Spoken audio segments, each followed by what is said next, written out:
നമ്മുടെ കുഞ്ഞുങ്ങൾ, അവരുടെ മക്കൾ നാളെ ഉപ്പുവെള്ളം കുടിച്ച് മരിക്കും എന്നറിഞ്ഞുകൊണ്ടാണ് ഞങ്ങൾ ഇവിടെ ജീവിക്കുന്നത്. രക്ഷപ്പെടണമെന്നുണ്ട്. എങ്ങോട്ട്? ആര് രക്ഷപ്പെടുത്താൻ? എങ്ങോട്ട് പോകാനാണ്?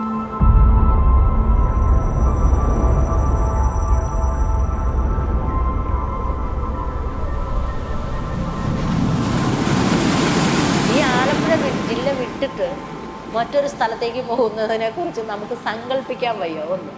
രണ്ട്, അതിനുള്ള സാമ്പത്തികമില്ല. ഈ ഭാഗങ്ങളിൽ കിടക്കുന്നവർ മത്സ്യത്തൊഴിലാളികളും അനുബന്ധ തൊഴിലാളികളുമാണ്.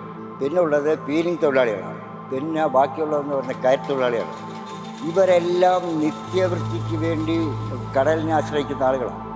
ഇത് ഒരു മാർഗവും ഇല്ലാതെ ഇപ്പം എല്ലാവരും പണിഞ്ഞവർ പണിയൊന്നുമില്ല, എല്ലാവരും പട്ടിണിയില്ല.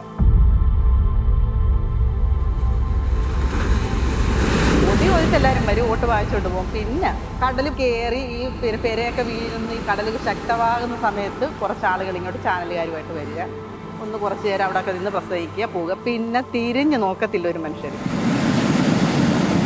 ഈ സിവാളില്ലേ കടൽപ്രത്യേകാട്ടും പൊങ്ങിയിരിക്കുകയാണ്, അയറ്റ് പൊങ്ങിയിരിക്കുകയാണ് നമ്മുടെ കരയെല്ലാം മണ്ണ്. ഈ കടലിളകുമ്പോൾ വെള്ളവും പൊങ്ങിയാണ്, കടലും പൊങ്ങിയാണ്. പൊങ്ങി വരുമ്പോൾ ഈ കല്ല് മൊത്തം താഴെയാണ്. താഴെ കഴിഞ്ഞാൽ ആ ഫസ്റ്റ് വീഴുന്ന തേപ്പ് ഇപ്പുറത്താണ് വീഴുന്നത്. ഇപ്പുറത്ത് വീണിട്ടാണ് ആ ഇടി ഇടിച്ചിട്ട് അങ്ങോട്ട് വടിഞ്ഞാണ്ട് വലിയുമ്പോൾ ഈ മണ്ണ് സഹിതം വലിച്ചുണ്ടാക്കി പോയി.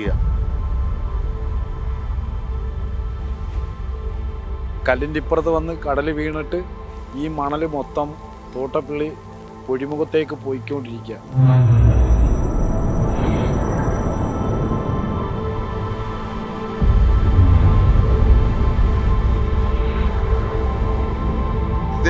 ഈ കരിമണ്ണ ഇതാണ് ഈ മണ്ണ. ഇത് കിഴക്കോട്ടത്തില്ല തേപ്പ് കയറി വലിച്ച് കിഴക്കോട്ട് വരുമ്പോൾ ഈ മണ്ണ് ആണ് ഈ കടലിലോട്ട് ചെല്ലുന്നത്.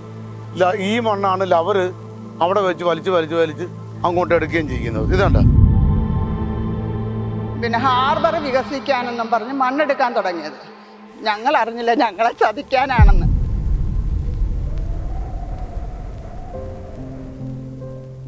പെരകളെ അടിമാറ്റി ഇങ്ങോട്ട് വന്നിട്ട് ഇത് കൊണ്ടുചെന്ന് തോട്ടപ്പള്ളി പൊടിയുടെ നിലക്കെ കൊണ്ടിട്ട് കൊടുക്കുമ്പോഴത്തേക്ക് ലോഡ് കണക്കിന് കർത്താടെ ആളുകൾ നിന്ന് അടിച്ചു മാറ്റുന്നുണ്ട്. അതിന് സർക്കാർ കൂട്ടും നിൽക്കുന്നുണ്ട്, സർക്കാരിന് കമ്മീഷനും കിട്ടുന്നുണ്ട്, കാശും കിട്ടുന്നുണ്ട്. ഇത് പാവപ്പെട്ട സാധാരണക്കാരനായ ഞങ്ങൾ ഒലിച്ചു പോയാൽ അവർക്കൊന്നും വിലയില്ല. ഈ കിടപ്പാടം നഷ്ടപ്പെട്ട് കഴിഞ്ഞാൽ മറ്റൊരു കിടപ്പാടമില്ല മത്സ്യത്തൊഴിലാളികളെ സംബന്ധിച്ച്. അവൻ്റെ ഒരു ആയുസ്സിലെ മൊത്തം സമ്പാദ്യമാണ് ഈ കാണുന്ന ഈ ചെറിയ ചെറിയ ചെറിയ വീടുകൾ. ഇപ്പം ചൂരൽമലയിലും പ്രളയമൊക്കെ വന്ന് പോയി കഴിഞ്ഞപ്പോഴത്തേക്ക് അവരിങ്ങനെ അങ്ങനെ വന്നിട്ട് കാര്യമില്ല. ഞങ്ങളും അതുപോലെ പോകുന്നതിന് മുമ്പ് ഞങ്ങൾ സംരക്ഷിക്കുകയല്ലേ ചെയ്യേണ്ടത്.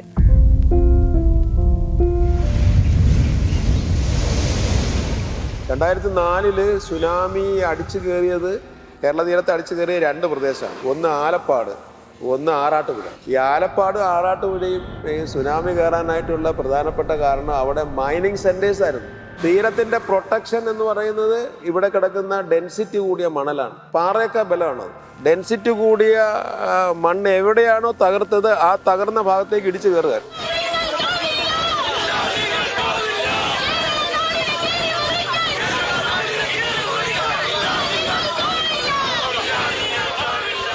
ഞങ്ങൾ സമരം ചെയ്തപ്പോഴത്തേക്കൊണ്ട് അവർ ജലവീരങ്കയും മറ്റേ എല്ലാം കൊണ്ടുവന്ന് ഞങ്ങളെയൊക്കെ അങ്ങ് ഭീഷണിപ്പെടുത്തി ഞങ്ങളെ അങ്ങ് ഒരുപാട് അങ്ങ് വേദനിപ്പിക്കുന്ന ഒരു രീതിയായിരുന്നു അവരുടെ ഭാഗത്തുണ്ടായ. ഒരുപാട് പോലീസുകാരും ഇവരും എല്ലാവരും ഉണ്ടായിരുന്നു. പക്ഷെ ഞങ്ങൾക്ക് അവരിൽ നിന്നും ഞങ്ങൾക്കൊരു സഹായങ്ങളോ ഒരു ദയയോ കിട്ടിയിട്ടില്ല. ആ മർദ്ദനവും തുടർന്നുള്ള സമരസമിതിയിലുള്ള അംഗങ്ങൾ അനുഭവിച്ച യാതനകൾ, ഇതിൻ്റെ പേരിൽ പോലീസ് അതോറിറ്റി വരെ ഞങ്ങൾ കംപ്ലൈൻറ്റ് കൊടുത്ത് എൻക്വയറിക്കായിട്ട് നമ്മൾ അവിടെ വിളിക്കുമ്പോഴും പോലീസുകാർ നമ്മളെ ഭീഷണിപ്പെടുത്തുക, ഇല്ലാതാക്കുകയായിരുന്നു ചെയ്യേണ്ടതെന്നാണ് പറഞ്ഞത്. ഞങ്ങളെ പോലുള്ള മത്സ്യത്തൊഴിലാളികളെ അതോറിറ്റിക്ക് കേസ് കൊടുത്ത് ഇഷ്ടപ്പെട്ടില്ല. എത്രയൊക്കെ മർദ്ദനങ്ങൾ വന്നാലും എന്തൊക്കെ സംഭവിച്ചാലും ഇനി കേസല്ല, ഞങ്ങളുടെ മരണം വരെ ഇവന്മാരെ പറഞ്ഞു വിടാതെ ഞങ്ങൾ വിശ്രമിക്കത്തില്ല.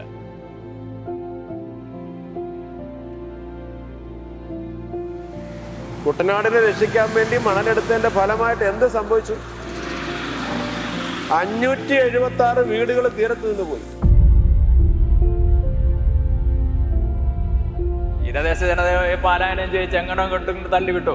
അവനവൻ്റെ ദുരന്തം ആരും കാണണം. മത്സ്യത്തൊഴിലാളിയെന്നും വരുന്ന സർക്കാരുകളെല്ലാം തന്നെ തള്ളിക്കളഞ്ഞിട്ടേ ഉള്ളൂ. അതാണ് ഇപ്പോഴും സംഭവിച്ചുകൊണ്ടിരിക്കുന്നത്. പക്ഷേ അതിനുശേഷം നമ്മൾ അനുഭവിക്കാൻ പോകുന്ന അതിലും വലിയ ദുരന്തം. കാരണം നമുക്ക് ആഹാരം പോലും കഴിക്കാം. കാരണം അന്നം തരുന്ന കാർഷിക മേഖല വരെ ദുരന്തത്തിലോട്ട് തള്ളിവിടുന്ന ഒരു ഏറ്റവും കൊടും ചതി, അല്ലെങ്കിൽ എല്ലാവരും കൂടെ നടത്തുന്ന ഒരു ഗൂഢ പരിപാടിയാണ് നമ്മുടെ ഈ തോട്ടപ്പള്ളി നടക്കുന്ന ഈ കരിമണൽ ഖനനം.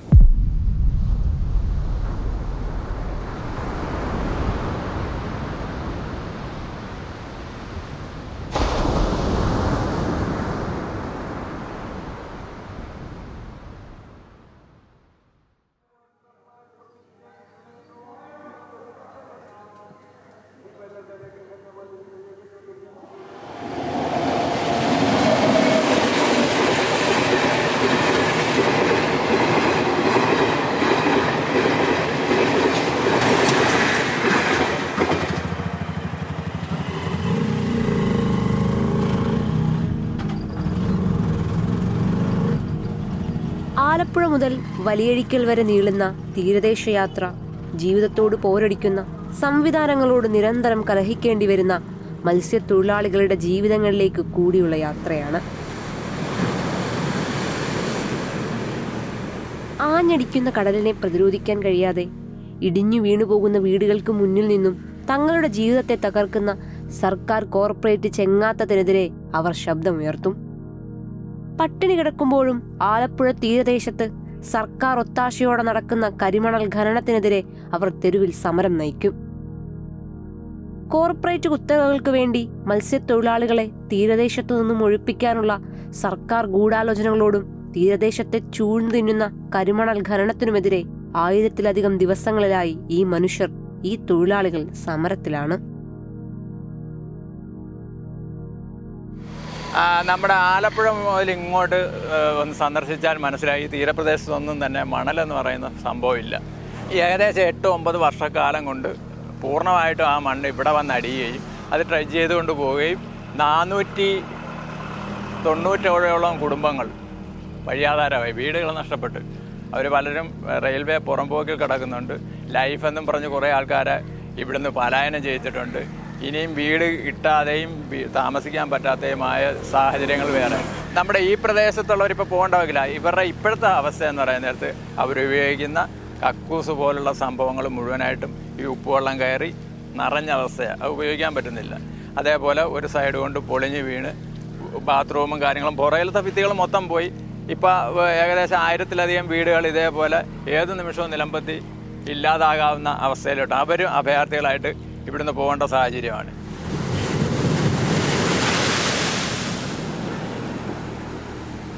ഞങ്ങളുടെ ഈ ഭാഗത്തുള്ള പകുതി മുക്കാൽ ഭാഗം വീടുകളും പോയി തീർന്ന്. ഞങ്ങൾ ഇനി വിരലെണ്ണാവുന്ന വീട്ടുകാരേ ഉള്ളു. ഞങ്ങൾക്ക് ഇനി എങ്ങോട്ടും പോകാനില്ല. ഈ 2 പെൺപിള്ളേരും ഒക്കെ ആയിട്ട് നമുക്ക് ഇവിടം വിട്ടെങ്ങും പോകാൻ വയ്യ. ഞങ്ങൾക്ക് അടിയന്തരമായി കല്ലിട്ട് ഞങ്ങളിവിടെ സുരക്ഷിതമാക്കണം. ഈ തീരപ്രദേശം ഈ കാണുന്ന വീടുകളെല്ലാം ഞങ്ങളുടേതാണ്, ഞങ്ങളുടെ ഓരോരുത്തരുടെ വീടുകളാണ്.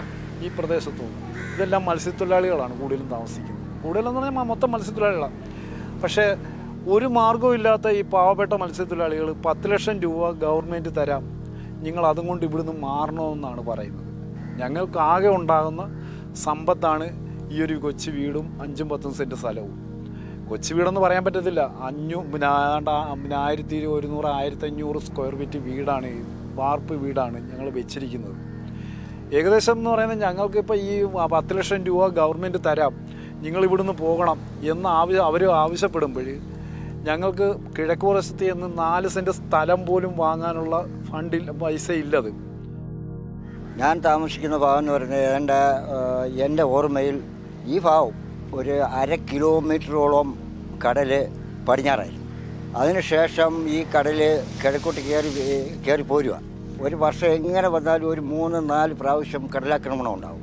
ഈ കടലാക്രമണം എന്ന് പറയുന്നത് ഒരു കാരണവശാലും സർക്കാരിൻ്റെ ഭാഗത്തുനിന്നോ മറ്റു ഭാഗത്തുനിന്ന് യാതൊരു സഹായവും കിട്ടുന്നില്ല. എവിടെയെങ്കിലും പോയി താമസിച്ചാൽ പോലും അവർക്ക് ഒരു ധനസഹായമോ മറ്റോ കാര്യങ്ങളോ ഇല്ല.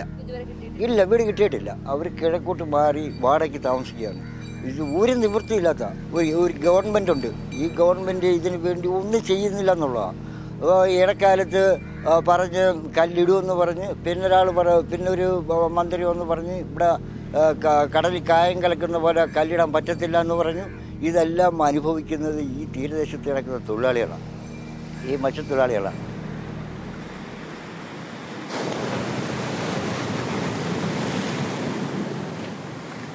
1984 ശേഷം ഒരു മെയിൻ്റനൻസ് എന്ന് പറയുന്ന സാധനം ഇവിടെ ഉണ്ടായിട്ടില്ല. അതിനു മുമ്പ് കാലാകാലം ആണ്ടിലാണ്ടിന് മെയിൻ്റനൻസ് ഉണ്ടാകുമല്ലോ. അപ്പോൾ ഇത്രയും കയറത്തില്ല. മെയിൻ്റനൻസ് ഇല്ലാതെ വന്നു കഴിഞ്ഞപ്പോൾ ഓരോ കടൽ കയറ്റത്തിനും ഇത് താഴോട്ട് ഇരുന്ന് കൊടുത്തിട്ട് ഇതിൻ്റെ മേളിൽ കൂടെ ആണ് ഇപ്പുറത്ത് വന്ന് തിരയടിച്ചിട്ട് ഇപ്പുറത്തുള്ള മണ്ണ് ഇല്ല പൊക്കത്തിന് മണ്ണുള്ളതാണ്. ഇത് വലിച്ചിങ്ങനെ അങ്ങോട്ട് കൊണ്ടുപോയി കഴിഞ്ഞ് ചുറ്റിപ്പിടിച്ച് കയറി വന്നാണ് ഇത് വലിച്ചത്. ഇതല്ല ഈ ഒരു വീട്, ഇതിൻ്റെ അപ്പുറത്ത് 2 വീട് കാണുന്നത്. ഈ പിന്നെ വടക്കോട്ട് പല വീടുകൾ. അത് ഈ ഓരോ കയറ്റത്തിനും നാശനഷ്ടങ്ങൾ വരുത്തിക്കൊണ്ടിരിക്കുക. അത് സർക്കാരിൻ്റെ ഭാഗത്തുനിന്ന് ഇതേവരെ അതിനുവേണ്ടി യാതൊരു നടപടികളും ഉണ്ടായിട്ടില്ല. പിന്നെ MLA MP ഒക്കെ ഇവിടെ വരുമ്പോഴത്തേക്ക് അവർ പറയുമ്പോഴത്തേക്ക് പഞ്ചായത്ത് വരും 5 ചാക്ക് കിട്ടും 10 ചാക്ക് കിട്ടും എന്ന് പറയും. 5 ചാക്ക 10 ചാക്ക ഈ ഇരിക്കുന്ന ചാക്ക 5-10 ചാക്ക് കൊണ്ടുവന്ന് ഇവിടെ കൊണ്ടുവന്ന് മണ്ണ് കാരി വെച്ചിട്ട് എന്ത് ചെയ്യാനാ? സ്വന്തം കാശും കൂടെ മുളയ്ക്ക് 10-40-50 ചാക്ക് മണ്ണെന്ന് ഇവിടെ നിറച്ച് വെക്കും.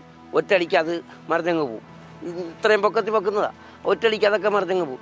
ഈ കല്ല് ഇങ്ങനെ നിറഞ്ഞ് വരാമെങ്കിൽ പിന്നെ ഈ മണ്ണും ചാക്കും പോകുന്നത് കല്ല് അവിടെ ഇരുന്ന് കല്ലായി കിടക്കുന്നില്ല. പാറ കൊണ്ട് ഇവിടെ ഇടുക എന്ന് പറയുന്നത് ഏത് രാജ്യത്താണ് പാറ കൊണ്ടിട്ട് കൺഫ്യൂസിക്കുന്നത്? ലോകത്തെമ്പാടും ബീച്ച് നറിഷ്മെൻറ്റ് നടക്കുമ്പോൾ ഇവിടുന്ന് ബീച്ച് കിടക്കുന്ന മണൽ എടുത്തുകൊണ്ട് പോയിട്ട് ഇപ്പം പാറ ഇടുന്നില്ല. ഇപ്പം എന്താണ് ടെട്രാപോഡെന്നും പറഞ്ഞൊരു സാധനമുണ്ട്, അതാണ് കൊണ്ടിടുന്നത്. ഇവിടെ പലതരത്തിലുള്ള ടെട്രാപോഡുകളുണ്ട്. അത് കോൺക്രീറ്റ് കൊണ്ട് ഉണ്ടാക്കുന്ന, അതിനുവേണ്ടി പണം ചെലവഴിച്ചിട്ട് ഈ ടെട്രാപോഡുകൾ കുറേ നാളാകുമ്പോൾ പൊട്ടിപ്പോകും. കടലെടുത്ത് വാരി അലക്കുമ്പോൾ കടലുമായിട്ട് കോൺക്രീറ്റുകൾ ചില കമ്പികൾ അതൊന്നും ചേരില്ല, അതെല്ലാം പൊട്ടി തരിപ്പണമായി പോയി. പിന്നെ കുറേ ബാഗുകൾ കൊണ്ടിട്ടുണ്ട്, ജിയോ ബാഗുകൾ കിടക്കുന്ന സ്ഥലമൊക്കെ ചെന്ന് നോക്കണം. ഇങ്ങനെ വയറ് കീറി പൊട്ടി കീറി കിടക്കുന്നതല്ല, ബാഗും ഇല്ല ഒന്നുമില്ല. പിന്നെ അതല്ല, ഈ തലതിരിഞ്ഞ ചില വകുപ്പുണ്ട്, കയർ ഡിപ്പാർട്ട്മെൻറ്റില്ല, കയറിൻ്റെ നെറ്റ് കൊണ്ട് കടപ്പുറത്ത് കൊണ്ട് ഇട്ടിട്ടുണ്ട്. അപ്പോൾ ഞാൻ ഒരു കയർ ബോർഡിലെ ഒരാളോട് ചോദിച്ചാൽ പറഞ്ഞു, അതെ ഒരുപാട് കയർ കെട്ടിക്കിടക്കുന്നത്, ഞങ്ങൾ എന്ത് ചെയ്യാനാണ്? അപ്പോൾ അന്ന് കുറച്ച് കയർ അവിടെയും കിടക്കട്ടെ എന്ന് പറഞ്ഞ് കടപ്പുറത്ത് കൊണ്ടിട്ടുണ്ട് കയർ. ഒന്ന് ആലോചിക്കണം.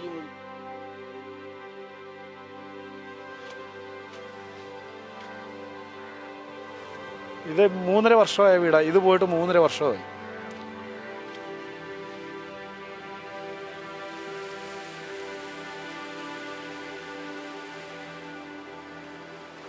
ഇപ്പോൾ ഈ പോയിരിക്കുന്ന 3-4 വീട്ടുകാരെന്ന് പറയുന്നത് ഇവിടുന്ന് താമസം പലയിടവും അവരുടെ ബന്ധുവീടുകളിലേക്കൊക്കെ പോയിരിക്കുക. ഏത് നിമിഷം എപ്പോഴും ബന്ധുക്കളുടെ വീട്ടിൽ താമസിക്കാൻ പറ്റുമോ? പറ്റാത്തൊരവസ്ഥയാണ്. കാരണം അവരെ കൊണ്ട് വേറെ മാർഗവും ഇല്ല. എവിടെയെങ്കിലും ഒന്ന് മേടിച്ച് അവരെ ഒരു വീട് വെക്കാനോ അല്ലെങ്കിൽ പിന്നെ 5 സെൻറ്റ് സ്ഥലം വാങ്ങാനോ വേറെ മാർഗമില്ല. ഞാൻ ഏതാണ്ട് 48 വർഷമായി ഇവിടെ ഈ താമസമായിട്ട്. എൻ്റെ കൊച്ചുമക്കൾ എൻ്റെ മക്കൾ പല ദിവസങ്ങളിലും ചരുവത്തിനകത്തൊക്കെ ഇരുന്ന് ഒഴുകിപ്പോയിട്ടുണ്ട്. കടന്നു കയറി വരും, കൊച്ചുങ്ങളെ പിടിച്ച് ചരുവത്തി വെച്ച് ചരുവം ആയിട്ട് ഒഴുകിപ്പോയിട്ടുണ്ട്. നമ്മളിതെല്ലാം പിടിച്ച് നിൽക്കുക. ഇവിടെ ഒന്നുമില്ലെങ്കിൽ അടിയന്തരമായിട്ട് പുലിമുട്ടുണ്ടാകും, അല്ലെങ്കിൽ ഈ സീവാളിന് മെയിൻ്റനൻസ് ചെയ്ത് സീവാൾ ഉറപ്പിക്കണം.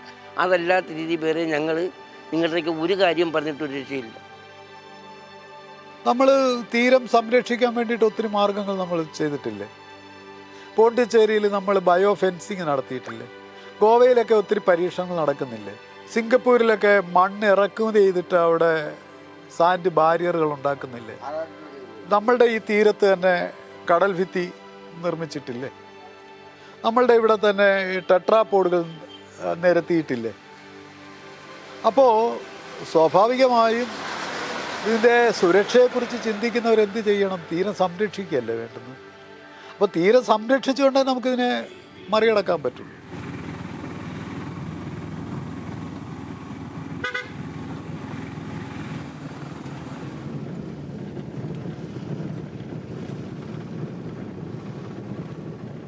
തീരദേശ ജനത എന്ന് പറയാൻ നേരത്തെ ഈ കടലിനോട് ചേർന്ന് ജീവിക്കുന്നവരായത് തന്നെ കടലിൻ്റെ നീരൊഴുക്കും സാഹചര്യവും അനുസരിച്ച് മത്സ്യബന്ധനത്തിന് പോകാൻ വേണ്ടിയാണ്. 3-4 കിലോമീറ്ററോ അല്ലെങ്കിൽ 10-20 കിലോമീറ്ററോ അപ്പുറത്തൊന്നും വണ്ടി കയറി വന്ന് കണ്ട് ചെയ്യേണ്ട ഒരു പ്രവൃത്തിയല്ല. കാരണം അവർക്ക് തീരത്തിൻ്റെ ഒഴുക്കും കാറ്റിൻ്റെ വേഗവും കാലാവസ്ഥയൊക്കെ അനുസരിച്ച് അവർക്ക് മീൻ ഏത് സമയത്തും, ഞങ്ങൾ അങ്ങനെയാണ് മത്സ്യബന്ധനത്തിന് പോകുന്നത്, അനുസരിച്ച് മത്സ്യബന്ധനത്തിന് പോകുന്നവരാണ്. അവരെ ഇവിടെ നാട്ടിൽ പായിച്ചാൽ യാതൊരു കാരണവശാലും ഈ ഒരു ഫീൽഡ് തന്നെ ഇല്ലാതാകും. ഇത് കണ്ടുപോവുകയും അറിഞ്ഞു വന്നു പോവുകയും എന്ന് പറയുന്നത് രണ്ടും രണ്ടാണ്.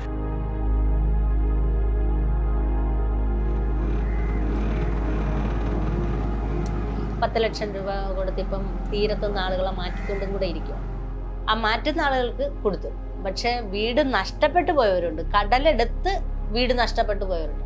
അവർക്ക് ആർക്കൊക്കെയോ കിട്ടി. പക്ഷെ ഇന്നും ധാരാളം ആളുകൾ പുനരധിവാസം ലഭിക്കാതെ കിടക്കുന്ന ആളുകളുണ്ട്. നമുക്ക് വേറെ ഒന്നുമല്ല, നമ്മുടെ കിടപ്പാടം പോകാതെ നമുക്ക് നോക്കണം എന്നുള്ളത്. ഈ 10 ലക്ഷം രൂപയാണ് സർക്കാർ നമുക്ക് തരുന്നത്. ഈ 10 ലക്ഷം രൂപ കൊണ്ട് 1 സെന്റ് സ്ഥലത്തിന് നമ്മൾ ഇവിടെ നിന്ന് കിഴക്കോട്ട് അവർ പറയുന്ന 200 മീറ്ററിന് അപ്പുറമേ നമ്മൾ സ്ഥലം നമുക്ക് നോക്കാൻ പറ്റത്തുള്ളൂ. അങ്ങനെ നോക്കുമ്പോഴത്തേക്ക് 1 സെന്റ് സ്ഥലത്തിന് 3 ലക്ഷം രൂപയാണ് അവർ ചോദിക്കുന്നത്. 3 സെന്റ് സ്ഥലം വാങ്ങിക്കണം. 3 സെന്റ് സ്ഥലം വാങ്ങിക്കുമ്പോൾ 9 ലക്ഷം രൂപ തന്നെ സ്ഥലത്തിനാകും. നമ്മൾ അന്നന്ന് കിട്ടി ജീവിക്കുന്നവർ, അതായത് കടലിൽ പോയി അന്നന്ന് കൊണ്ടുവന്ന് ജീവിക്കുന്നവർ. ഇത് ഞങ്ങളുടെ ഷെഡ്. അപ്പോൾ ഇതും പോയി നമ്മുടെ ആണുങ്ങൾക്കും പണിയില്ലാതാകുമ്പോഴത്തേക്ക് നമ്മുടെ ജീവിതമാർഗ്ഗം എങ്ങനെ? അപ്പം പിന്നെ നമുക്ക് ഈ സർക്കാർ ഈ 10 ലക്ഷം രൂപ തന്നു കഴിയുമ്പോഴത്തേക്ക് ഒരു 3 സെന്റ് സ്ഥലം വാങ്ങിക്കാനുള്ള വകുപ്പ് മാത്രമേ അതിനകത്ത് നമ്മൾ കാണുന്നുള്ളൂ. ഹൈവേക്ക് സ്ഥലം എടുത്തപ്പോൾ 1 സെന്റ് സ്ഥലത്തിന് സർക്കാർ കൊടുത്തത് 10 ലക്ഷം രൂപ 1 സെന്റ് സ്ഥലത്തിന് കൊടുത്തത്. മത്സ്യത്തൊഴിലാളി, അതായത് മത്സ്യമേഖലയിൽ പണി ചെയ്യുന്ന ആണുങ്ങൾ, അകത്ത് മത്സ്യത്തൊഴിലാളികൾക്ക് കൊടുക്കുന്നതാണ് 10 ലക്ഷം രൂപ. അത് എത്ര സെന്റ് സ്ഥലം പോയാലും അവർക്ക് കൊടുക്കുന്ന 10 ലക്ഷം രൂപയാണ്. അവർ കടത്തിലോട്ടാണ് അവർ വീണ്ടും വലിയുന്നത്. കാര്യം പെരവയ്ക്കാൻ മാർഗ്ഗമില്ലാതെ വരുമ്പോഴത്തേക്ക് കടം വാങ്ങിച്ച് പെരവയ്ക്കും. ഖനനത്തിന് അനുകൂലമായ നിലപാടാണ്. ഇവിടെ ഖനനം നടത്തണം. KRE KMML കമ്പനികൾ ഇവിടെ ഖനനം നടത്തിയെങ്കിൽ മാത്രമേ പുറക്കാടിന്റെ തീരപ്രദേശത്തിനും പുറക്കാടിന്റെ കിഴക്കൻ പ്രദേശങ്ങൾക്ക് രക്ഷയുള്ളൂ എന്നുള്ള വളരെ ദയനീയമായ ഒരു തീരുമാനമാണ് ഈ പഞ്ചായത്ത് സമിതി എടുത്തത്. തീരശോഷണം ഇവിടെ പുറക്കാട്ട് സംഭവിക്കാൻ തുടങ്ങിയത് കഴിഞ്ഞ 8.5 കൊല്ലം കൊണ്ടാണ്. 8.5 കൊല്ലം കൊണ്ട് എന്തുകൊണ്ട് തീരശോഷണം നടന്നു എന്നൊരു പഠനം നടത്താൻ ഈ പഞ്ചായത്ത് സമിതിക്കോ അല്ലെങ്കിൽ അങ്ങനെ ഒരു പ്രപ്പോസൽ വെക്കാനോ ഇവിടെ നാളിതുവരെ ഭരിച്ച മുൻ പഞ്ചായത്തിനോ ഈ പഞ്ചായത്തിനോ അതിന് മുമ്പുണ്ടായിരുന്ന പഞ്ചായത്തിനോ സാധിച്ചില്ല എന്നുള്ളതാണ് ഏറ്റവും ദയനീയമായ ഒരു ജനങ്ങളുടെ ഒരു കഷ്ടകാലം എന്ന് വേണമെങ്കിൽ പറയാം.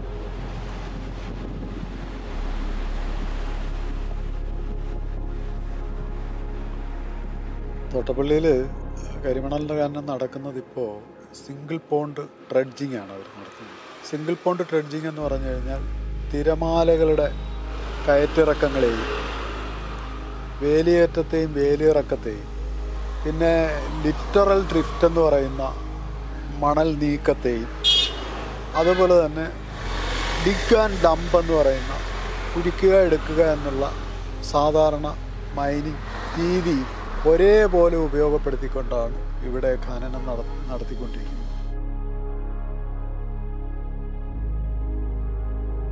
ലോകത്തൊരിടത്തും ഈ തീരത്തുനിന്ന് മണലെടുക്കുന്നില്ല. ഇപ്പോൾ ഈ ക്ലൈമറ്റ് ചേഞ്ചിൻ്റെ ഈ കാലഘട്ടത്തിൽ സമുദ്രനിരപ്പ് ക്രമാതീതമായി ഉയരുകയാണ്.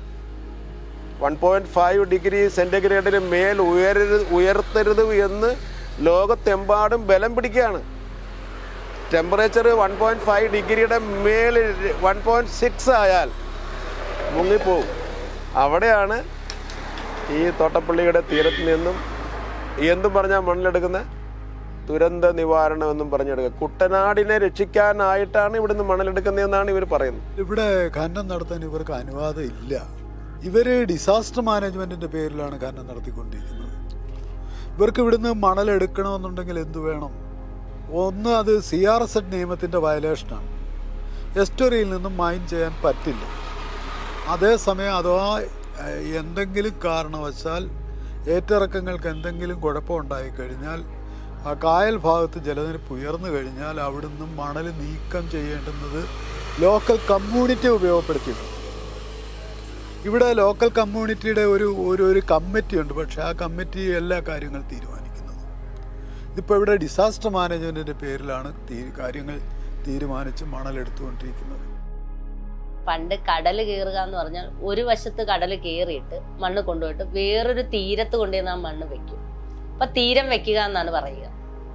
ആ ഒരു സമ്പ്രദായം ഇപ്പൊ ആലപ്പുഴ ജില്ലയിൽ ഈ പറഞ്ഞ ആലപ്പുഴ മുതൽ വലിയഴിക്കൽ വരെ ഇല്ല. മണ്ണ് ഒരിടത്തു നിന്ന് എടുത്തോണ്ട് പോയി മറ്റൊരിടത്ത് വെക്കുന്ന സംഗതി ഇല്ല. ഇപ്പൊ നടക്കുന്നത് മണ്ണ് കടല് എടുത്തുകൊണ്ട് പോവുകയാണ്. തോട്ടപ്പള്ളി എന്ന് പറയുന്നത് ഒരു എസ്റ്ററിയാണ്, അഥവാ ഒരു പൊഴിയാണ്. അപ്പം ഈ പൊഴിയിൽ നിന്ന് ഇത്തരത്തിൽ ഖനനം നടത്താനാണെങ്കിൽ ഇവർക്ക് എത്ര കാലം വേണമെങ്കിലും ഖനനം നടത്താൻ പറ്റും. മണ്ണ് വന്ന് വീണുകൊണ്ടേയിരിക്കും. പക്ഷേ ഇങ്ങനെ വന്ന് വീഴുന്ന മണ്ണ് എന്ന് പറയുന്നത് മറ്റുള്ള തീരത്തെ മണ്ണാണ് ഇവിടേക്ക് വന്ന് വീഴുക. ചുറ്റും ഈ വീടിനൊക്കെ അടിയിലെ മണ്ണായിരിക്കും ആ പുഴയിലേക്ക് ഇവരെടുക്കും തോറും അവിടെ വന്ന് വീണുകൊണ്ടേയിരിക്കുക. തോട്ടപ്പള്ളിയിൽ കരിമണൽ ഖനനം ആരംഭിച്ചത് ഫിഷറീസ് ഹാർബറിൻ്റെ ആഴം കൂട്ടാനെന്ന പ്രക്രിയയിൽ 2008 അതുപോലെ തന്നെ ഡിസാസ്റ്റർ ദുരന്ത നിവാരണം എന്ന പേരിൽ നമ്മുടെ ഈ തോട്ടപ്പള്ളി പുഴയിലുമാണ് ഖനനം ആരംഭിക്കുന്നത്. സ്റ്റാർട്ടിങ് തോട്ടപ്പള്ളി ഫിഷിംഗ് ഹാർബറിലാണ് ആഴം കൂട്ടലെന്ന വ്യാജേന. ആ ഫിഷിംഗ് ഹാർബർ കമ്മീഷൻ ചെയ്തതിന് ശേഷം ഒരു വർഷക്കാലം സുതാര്യമായിട്ട് അത് പ്രയോജനപ്പെടുത്താൻ പറ്റി. കാരണം അത് തീർത്തും ഗുണകരമായ രീതിയിലല്ല ഈ ഫിഷിംഗ് ഹാർബർ നിർമ്മിച്ചത്. തീർത്തും ഉപയോഗിക്കാൻ പറ്റാത്ത ഒരു ട്രെഡ്ജിങ് പോയിന്റ് ആയിട്ടാണ് അത് അവിടെ ഉണ്ടാക്കിയത്. ഒരു വർഷക്കാലം ഫിഷിംഗ് ബോട്ടുകൾ സഹിതം അതിൻ്റെ അകത്ത് കയറുകയും വള്ളങ്ങളും ഫിഷിംഗ് ബോട്ടും രണ്ട് പാർട്ടാണ്. ബോട്ടെന്ന് നമ്മൾ പറയുമെങ്കിലും ഫിഷിംഗ് ബോട്ടെന്ന് പറയുമ്പം ഒരു ഭാഗവും സാധാരണ നമ്മുടെ കോരുന്ന വള്ളങ്ങൾ. ഇതിൻ്റെ അകത്ത് ഫിഷിംഗ് ബോട്ടുകൾ സഹിതം അതിൻ്റെ അകത്ത് കയറി മത്സ്യബന്ധനം അതിൻ്റെ സംസ്കരണം നടത്തിക്കൊണ്ടിരുന്ന ഒരു കാലമായിരുന്നു. ആ ഒരു വർഷക്കാലമേ അത് പ്രയോജനപ്പെട്ടുള്ളൂ. പിന്നീട് ഈ അശാസ്ത്രീയമായ നിർമ്മാണ പ്രവർത്തനം മൂലം മണൽ ഈ ഹാർബറിൻ്റെ അകത്ത് അടിഞ്ഞു കയറുകയും ഈ യാനങ്ങളൊന്നും തന്നെ കയറാൻ പറ്റാത്ത അവസ്ഥയുമായി.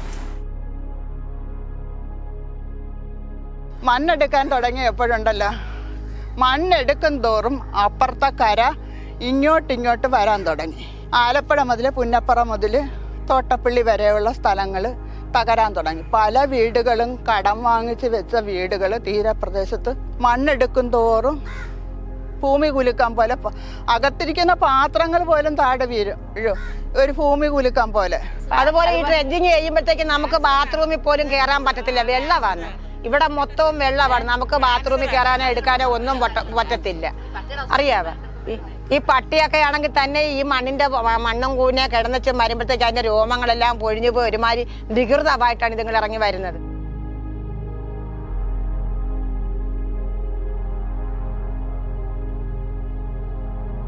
മണൽ കണ്ട കൂനയായിട്ട് കിടക്കുന്നത് ഇത്. പിന്നെ ഇനിയിപ്പോൾ അങ്ങോട്ട് ഖനനം നടത്തി കഴിഞ്ഞാൽ ഉടനെ കരിമണലും മണ്ണും എല്ലാം കൂടെ വന്നിട്ട് വീടുകളിലൊക്കെയുള്ള എല്ലാ പൈപ്പുകളും അവരുടെ മോട്ടറും ഇതെല്ലാം നശിച്ചു പോവുകയാണ്. കാരണം കടൽ വെള്ളം കയറി. നമ്മുടെ ഹാർബറിൻ്റെ അടുത്ത് IRLൻ്റെ ഒരു സ്ഥിരം മൈനിങ് സെൻ്റർ ഉണ്ട്. ഇപ്പോൾ അവിടെ മൈൻ ചെയ്യാൻ വേണ്ടി അവർ 60,000 ക്യൂബിക് മീറ്റർ മണ്ണെടുക്കാൻ ഇപ്പോൾ ഉത്തരവായി. അതിൻ്റെ ട്രെഡ്ജർ ഇപ്പോൾ ഈ പാലത്തിൽ നിന്ന് കിഴക്കോട്ട് നോക്കിയാൽ അത് അവിടെ ഇരുന്ന് ഒരു സെറ്റ് ചെയ്തുകൊണ്ടിരിക്കുകയാണ്. അവിടെ കൊണ്ടുപോകാനുള്ള ട്രെഡ്ജർ ഇപ്പോൾ സെറ്റ് ചെയ്തുകൊണ്ടിരിക്കുകയാണ്. അവിടെ ഒരു മിനറൽ സെപ്പറേറ്റർ യൂണിറ്റ് ഉണ്ട്. ആ മിനറൽ സെപ്പറേറ്റർ യൂണിറ്റ് അവിടെ പ്രവർത്തിപ്പിക്കാൻ പൊല്യൂഷൻ കൺട്രോൾ ബോർഡിൻ്റെ അംഗീകാരം വേണം. അത് കിട്ടിയിട്ടില്ല. ഈ നമുക്ക് തന്ന കത്തിൽ പൊല്യൂഷൻ കൺട്രോൾ ബോർഡിൻ്റെ അംഗീകാരം ഇല്ലാതെയാണ് അവിടെ പ്രവർത്തിക്കുന്നതും. ഹെവി വൈബ്രേറ്ററാണ് വെച്ചിരിക്കുന്നത്. അതായത് ഏറ്റവും ഡെൻസിറ്റി പോപ്പുലേറ്റഡ് ആയിട്ടുള്ള ഒരു സ്ഥലത്ത് കൊണ്ട് ഹെവി വൈബ്രേറ്റർ വെച്ചിട്ട് മണ്ണിനെ സെപ്പറേറ്റ് ചെയ്യാൻ. സാധാരണ ഈ മണൽ ഇങ്ങനെ വെറുതെ കിടക്കുമ്പോൾ ഒരു ഒരു നെഗ്ലിജിബിൾ ആയിട്ടുള്ള ഗ്രൗണ്ട് റേഡിയേഷൻ ഉണ്ട്. പക്ഷേ ഇതിനെ സെപ്പറേറ്റ് ചെയ്തിടുമ്പോൾ ഈ റേഡിയേഷൻ വളരെയായിട്ട് ആക്സലറേറ്റ് ചെയ്യും, റേഡിയേഷൻ കൂടും. ഒന്നിച്ച് കിടക്കുമ്പോൾ ഉള്ള ഗ്രൗണ്ട് റേഡിയേഷൻ പോലെയല്ല. ഇവർ ഇതിനെ സെപ്പറേറ്റ് ചെയ്ത് ഡെൻസിറ്റി കൂടിയ ഇവർക്ക് വേണ്ട മണൽ അവിടെ 2-3 മാസം വലിയ ലോഡുകളാകുമ്പോഴാണ് അവിടെ നിന്ന് സെപ്പറേറ്റ് ചെയ്യുന്നത്. അപ്പോൾ അവിടെ അങ്ങനെ കൂട്ടിയിട്ടതിൻ്റെ ഫലമായി എന്ത് സംഭവിച്ചു? ഏതാണ്ട് 18ഓളം അവിടെ ചെന്നൊരു സർവേ നടത്തി, ഞങ്ങളൊരു സർവേ നടത്തിയാണ്. 18ഓളം ക്യാൻസറസ് ഡെത്തുകൾ അവിടെ ഉണ്ടായിട്ടുണ്ട്. ഏറ്റവും കൂടുതൽ ഈ പ്രദേശങ്ങളിൽ താമസിക്കുന്ന തീരപ്രദേശത്തുള്ളവർക്കാണ് ഇതിൻ്റെ എല്ലാത്തിൻ്റെയും ദുരന്തം അനുഭവിക്കേണ്ടി വരുന്നത്. പലവിധ രോഗങ്ങൾ, ക്യാൻസർ പോലുള്ളത് ഇവിടെ ഏതാണ്ട് പടർന്നു പിടിച്ചതുപോലുള്ളതാണ്. ഒരു വീട്ടിലെങ്കിലും ഒരു ക്യാൻസർ രോഗി ഇല്ലാത്തടം ഒരുപക്ഷെ ഇല്ല എന്ന് തന്നെ പറയാം. അപ്പോൾ ഇതൊക്കെ ആയിട്ടും നമുക്കിപ്പോൾ ഉദ്യോഗസ്ഥരെയോ മറ്റുള്ളവരെയോ കുറ്റം പറയാൻ പറ്റത്തില്ല. ഇതെല്ലാം മാറി മാറി വരുന്ന സർക്കാരുകൾ ഇവിടെ വരുമ്പോഴത്തേക്ക് അവരിതങ്ങ് വിടത്തില്ല, പിടിച്ചിരിക്കുകയാണ്. ഇപ്പൊ ഇങ്ങനെ ഖനനം ചെയ്തിട്ടിരിക്കുന്ന ഈ മണ്ണെന്ന് പറയുമ്പോൾ നമുക്കിപ്പോൾ മഴവെള്ളം വീഴുന്നത് കൊണ്ട് അതിന്റെ പുറമേ നിൽക്കുമ്പോൾ കുഴപ്പമില്ല. നമ്മളിപ്പോൾ പട്ടികളെ തന്നെ നോക്കുവാണെങ്കിൽ എത്രമാത്രം പട്ടി വളരെ മോശമായിട്ടാണ് അത് കിടക്കുന്നത്. അതിനെ കണ്ടാൽ തന്നെ നമുക്ക് അറപ്പ് വരും. നമ്മുടെ അവസ്ഥ അതുപോലെ തന്നെ, പട്ടിയുടെ അവസ്ഥ എങ്ങനെയാണ് എന്ന പോലെ തന്നെയാണ് ഇവിടെ. അത് കൂടുതലും ക്യാൻസർ രോഗങ്ങളാണെങ്കിൽ ഇവിടെ കൂടുതൽ വ്യാപിച്ചിട്ടുണ്ട്. പിന്നെ ഞങ്ങൾക്ക് നഷ്ടങ്ങളല്ലാതെ ഒരു സന്തോഷവും ഞങ്ങൾക്കില്ല. ഞങ്ങളെല്ലാവരും ഇന്നും സമരപ്പന്തലിൽ കിടക്കുകയാണ് അപ്പുറത്ത് ഇതിനെതിരെ, ഈ കരിമണൽ ഖനനത്തിനെതിരെ. പക്ഷേ നമ്മൾ പറയുമ്പോൾ നമ്മളെ സഹായിക്കാൻ ആരുമില്ല. സഹായിക്കുന്നവരെ കൂടെ അവർ പിന്തിരിപ്പിച്ച് കാര്യങ്ങൾ നടക്കും. ഞങ്ങൾ ജയിലിലായിരുന്നു. എന്തെങ്കിലും ഒരു സമരം വന്ന് നമ്മൾ എന്തെങ്കിലും ഒരു കാര്യത്തിന് ഇവിടെ വന്നു കഴിഞ്ഞാൽ ഉടൻ തന്നെ അതിൻ്റെ പുറകെ പോലീസ് വരിക. ഈ പ്രശ്നങ്ങളുമായി ബന്ധപ്പെട്ട് DMO സമീപിച്ചു. ആലപ്പുഴ DMO ഞങ്ങളുടെ അപേക്ഷ വായിച്ചിട്ട് ഇത് വളരെ ഗൗരവമുള്ള സാധനമായിട്ടുണ്ടല്ലോ, ഇമ്മീഡിയറ്റ് ഹെൽത്ത് വിസിറ്റ് എന്നൊക്കെ പറഞ്ഞ് ഇവർ ഈ ഫയൽ എഴുതി നമുക്ക് അവിടെ ഒരു മെഡിക്കൽ ക്യാമ്പ് അവിടെ സംഘടിപ്പിക്കാം. ഇവരവിടെ ഉത്തരവിട്ടു. ഞങ്ങൾ ചെല്ലും. ഞങ്ങൾ അവസാനം കഴിഞ്ഞു, ഒരാഴ്ച കഴിഞ്ഞു, 2 ആഴ്ച കഴിഞ്ഞു, 1 മാസം കഴിഞ്ഞ് അവിടെ ചെല്ലുമ്പോൾ അത് അവർ പറയാണ് സ്റ്റാഫില്ല. അടുത്ത മറുചോദ്യം, അത് IREL അല്ലേ അവിടെ മൈൻ ചെയ്യുന്നത്? IREL മൈൻ ചെയ്താൽ ആലപ്പുഴ DMO ഈ IRELന് കീഴ് വരുന്ന ഉദ്യോഗസ്ഥയാണ്. വ്യക്തിപരമായി ആർക്കും ഇതിനകത്ത് ഒരു ലാഭവുമില്ല. മറിച്ച് ഞങ്ങൾ ജനിച്ച മണ്ണ. ഞങ്ങൾക്ക് ഇവിടെ നിന്ന് ഈ കടലും കടലോരവും വിട്ട് മറ്റൊരു പ്രദേശത്തേക്ക് ഞങ്ങൾക്ക് പറിച്ചു നടാൻ ഞങ്ങൾ ആഗ്രഹിക്കുന്നില്ല.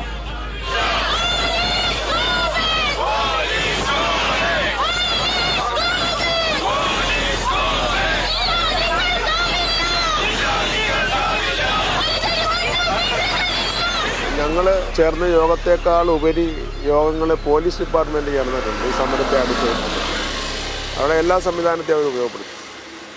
കള്ളക്കേസുകൾ എടുത്തു. 22ഓളം ക്രിമിനൽ ഒഫൻസാണ്, കേസുകളാണ് ഞങ്ങൾക്കെതിരെ അവർ ഫയൽ ചെയ്തത് ഈ അമ്പലപ്പുഴ കോടതി. ഒരു മത്സ്യത്തൊഴിലാളിയാണ് ഞാൻ. നിലവിൽ എനിക്ക് ഒരു 10-20ഓളം കേസ് വന്നിട്ടുണ്ട്. ഇപ്പോഴും 2-3 കേസ് തീർപ്പാക്കാറുണ്ട്. കേസിന് എന്നെപ്പോലുള്ളവർ അറിയാം, അന്നന്ന് പോയി ജീവിതമാർഗം കണ്ടെത്താൻ പോകുന്നവരാണ്.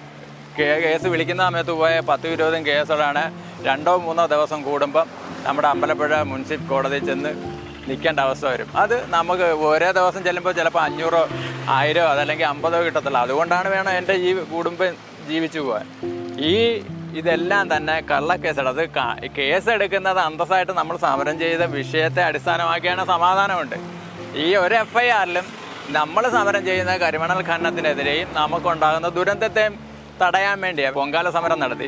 ഒരു തീപ്പെട്ടി കൂട് പിടിച്ചതിന് സ്ഫോടക വസ്തു എന്നാണ് അതിൻ്റെ അകത്ത്. ഒരു തീപ്പെട്ടി കൊണ്ട് നമ്മൾ കലങ്കരിക്കാനായിട്ട് വിറക് എത്തിക്കാനായിട്ട് വെച്ചിട്ട് തീപ്പെട്ടി കൂടിന് പറഞ്ഞത് സ്ഫോടക വസ്തു കയ്യിൽ വെച്ചെന്നൊക്കെ പറഞ്ഞാണ് കേസ് ചാർജ് ചെയ്യുന്നത്.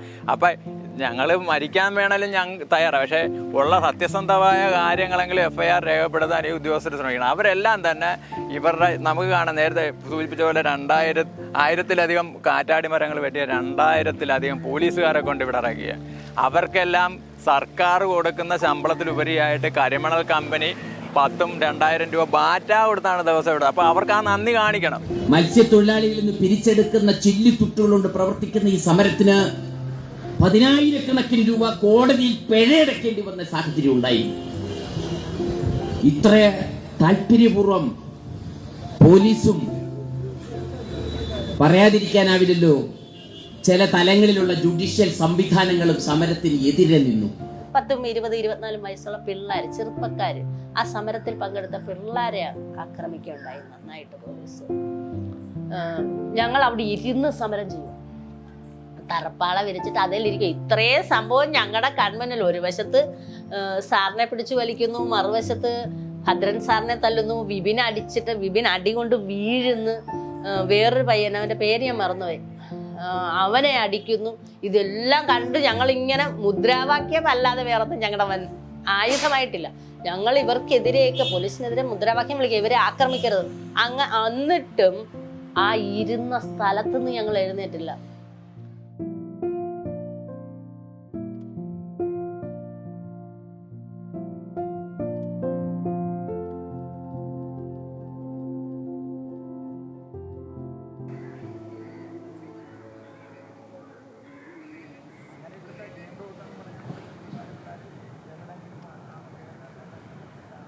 ഏകദേശം 2004, 2005 കാലയളവിലാണ് നമ്മുടെ ഈ ബിനോയ് വിശ്വം വനം വകുപ്പ് മന്ത്രിയായിരുന്ന സമയത്ത് ഈ വൃക്ഷത്തൈകൾ ഈ തീരത്തിൻ്റെ സംരക്ഷണത്തിനായിട്ട് കാറ്റാടി മരങ്ങൾ ഇവിടെ നട്ടുപിടിപ്പിച്ചത്. അത് 100% സക്സസ് ആയിരുന്നു. കാരണം ഈ കാറ്റാടി മരങ്ങൾ വെച്ച് പിടിപ്പിക്കുകയും അവിടെ വന്ന് ഈ സാൻഡ് ഫില്ലാകുകയും അവിടെ ആ തീരം രൂപീകരിച്ച് നമ്മുടെ തീരദേശവാസികളെ സംരക്ഷിച്ച് നിർത്തുന്ന ഒരു കവചമായിരുന്നു ഈ കാറ്റാടി മരങ്ങൾ. അതെല്ലാം ഇത് ഡിസാസ്റ്റർ, അതായത് ദുരന്ത നിവാരണം എന്ന പേരിൽ, കുട്ടനാടിൻ്റെ രക്ഷയ്ക്ക് എന്ന പേരിൽ ഈ വെള്ളമൊഴുകി പോകുന്ന ഈ കാറ്റാടി മരത്തിൻ്റെ താഴെക്കൂടാണെന്നും പറഞ്ഞ് ഈ മുഴുവൻ മരങ്ങളും വെട്ടിമുറിച്ച് അടിയന്തരാവസ്ഥ കാലത്ത് പോലും ഇതേപോലെ പോലീസ് വന്നിട്ടില്ല. എല്ലാ സെറ്റായിട്ട് ഒരു രാത്രി ഇരുട്ട് വെളുക്കുമ്പോൾ പോലീസിൻ്റെ ഓരോ വീടുകളും ചുറ്റി വളയപ്പെട്ട അവസ്ഥയിലാണ്. ഒരാളെ പോലും വെളിയിലോട്ട് ഇറക്കാതെ ഈ ഞങ്ങളുടെ സ്ഥിരം സംരക്ഷിക്കാനായിട്ട് വെച്ചിരുന്ന കാറ്റാടി മരങ്ങൾ മുഴുവൻ മുറിക്കുകയും അതിൻ്റെ താഴെയുള്ള മുഴുവൻ മണ്ണും മാന്തിക്കൊണ്ടുപോയി. പറഞ്ഞത് 300 മീറ്റർ പരിധിയിൽ ഇത് മുറിച്ചു വിട്ടെങ്കിൽ മാത്രമേ വെള്ളം ഒഴുകത്തുള്ളൂ. ഇവർ ഈ 8-9 വർഷം കൊണ്ട് ഇവിടെ ഈ പരിപാടി നടത്തുന്നുണ്ട്. ഈ 350 മീറ്ററിൻ്റെ അപ്പുറത്തോട്ട് ഇതിൻ്റെ വീതി കൂട്ടാൻ ഇവരെ കൊണ്ട് പറ്റിയിട്ടില്ല. കാരണം ഈ നമ്മുടെ കുട്ടനാട് നിന്ന് ഇങ്ങോട്ടുള്ള വിയപുരം മുതൽ ഉള്ള ഈ പ്രദേശത്ത് 11 കിലോമീറ്റർ ചുറ്റളവ് വെള്ളം ഒഴിവരാനുള്ള ഏരിയ ഇല്ല.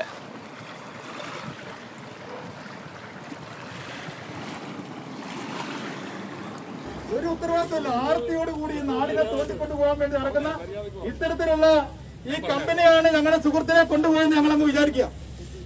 അതുകൊണ്ട് ഇവരെ കണ്ടെത്തേണ്ടത് ഈ നാടിന്റെ ആവശ്യമാണ്, പോലീസിന്റെ ആവശ്യമാണ്, ഗവൺമെന്റിന്റെ ആവശ്യമാണ്. ആരാണ് ഇവരെ ഒളിപ്പിച്ച് വെച്ചിരിക്കുന്നത്? അതുകൊണ്ട് സജീവൻ ഇവിടെ വന്നിട്ട് മണൽ മാന്തിയാൽ മതി. സജീവൻ വരട്ടെ, ഞങ്ങളുടെ ഒരു കേസുണ്ട്.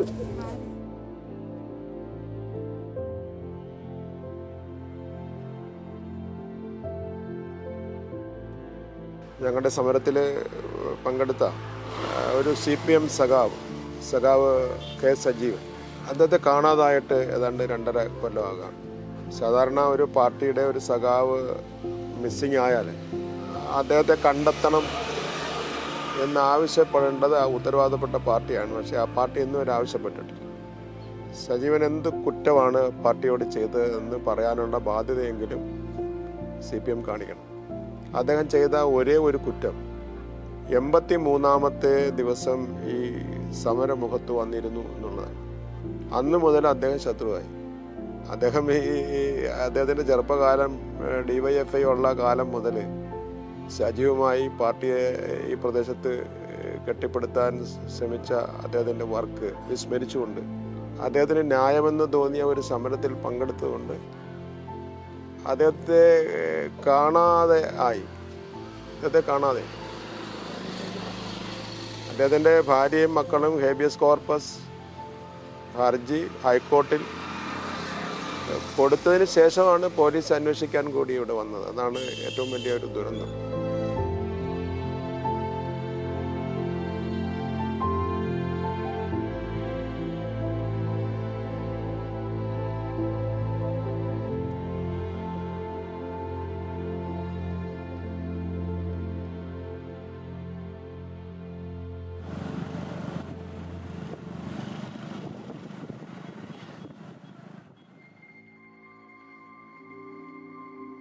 നമുക്കറിയാമല്ലോ, നമ്മുടെ ആലപ്പുഴ ജില്ല ശാസ്ത്രലോകം പറയുന്നത് 30 വർഷമാണ്.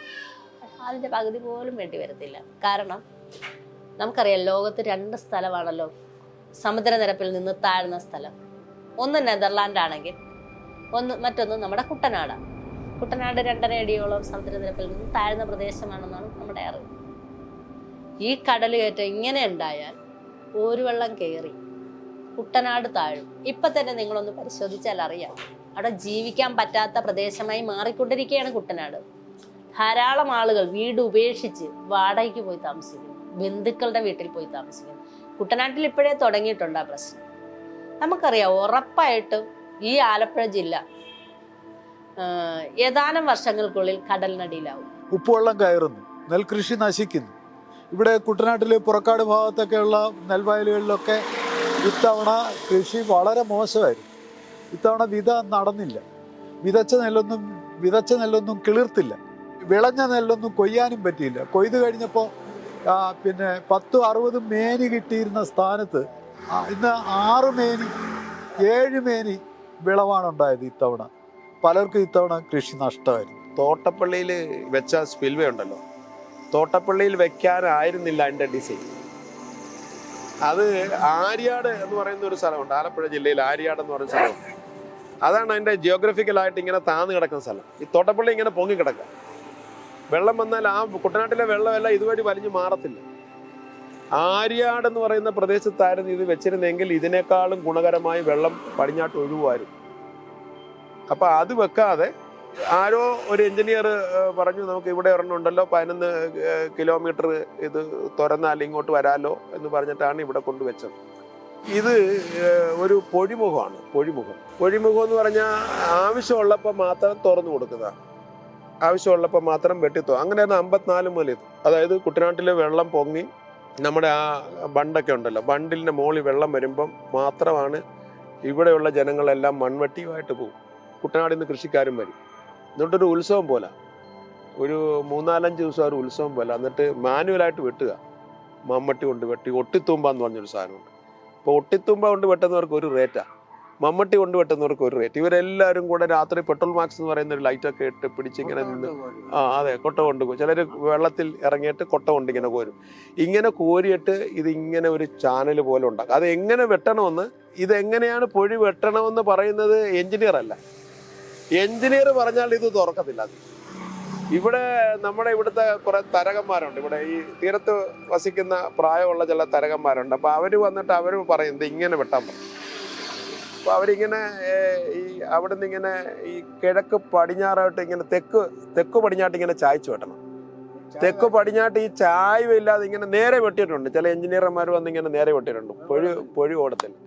അപ്പോൾ ഇങ്ങനെ ചരിച്ച് ഇവിടെ ഉള്ളവരോട് ചോദിക്കുക എങ്ങനെ വെട്ടണം. അപ്പോൾ ഇങ്ങനെ വെട്ടി അവിടെ നിന്ന് ചവിട്ടിക്കലക്കാൻ, ഇതിങ്ങനെ വെട്ടിക്കഴിയുമ്പോൾ ഇങ്ങനെ ചെറുതായിട്ട് വെള്ളം ഒഴുകും, പിന്നെ ചവിട്ടിക്കലക്കണം ഇങ്ങനെ. അപ്പം രാത്രിയൊക്കെ നിന്നിട്ട് ഇങ്ങനെ ചവിട്ടി ആയിട്ട് ഇതിൻ്റെ വീതി കൂടി ഇവിടെ വെള്ളത്തിൻ്റെ കണ്ടന്റ് അനുസരിച്ചിട്ടാണ് ഇതിങ്ങനെ വീതി കൂടി കടലിലോട്ട് ഇങ്ങനെ നല്ലപോലെ അങ്ങ് ഒഴുകും. അപ്പോൾ കുട്ടനാടിൻ്റെ രക്ഷയ്ക്കെന്ന് പറഞ്ഞിട്ടാണ് ഇവിടെ എന്തിനു വന്നത്? ഈ ഡിസാസ്റ്റർ മാനേജ്മെൻ്റ് എന്ന് പറഞ്ഞാണ് വന്നത്. ഇത് സത്യത്തിൽ സാൻഡ് മൈനിങ് ആണ് ഇവിടെ നടക്കുന്നത്. ഇവിടെ യഥാർത്ഥത്തിൽ ഇവിടെ സാൻഡ് മൈനിങ് നടത്തണമെന്നുണ്ടെങ്കിൽ കോടാനുകോടി രൂപയുടെ നിരീക്ഷണങ്ങൾ നടത്തേണ്ടതുണ്ട്. അതുപോലെ തന്നെ ലൈസൻസ് എടുക്കേണ്ടതുണ്ട്. ഒത്തിരി വലിയ ചിലവേറിയ സംഗതിയാണ്. അതിൻ്റെ അനുവാദം കിട്ടുക എന്ന് പറയുന്നത് തീർത്തും അസാധ്യമായ സംഗതിയാണ്. അത്തരമൊരു സാഹചര്യത്തിൽ ഈ ഹർഡിൽസ് എല്ലാം ചാടിക്കടന്നുകൊണ്ട് നേരെ വന്നിട്ട് ദുരന്ത നിവാരണത്തിൻ്റെ പേരിലൂടെ മൈനിങ് നടത്തുക.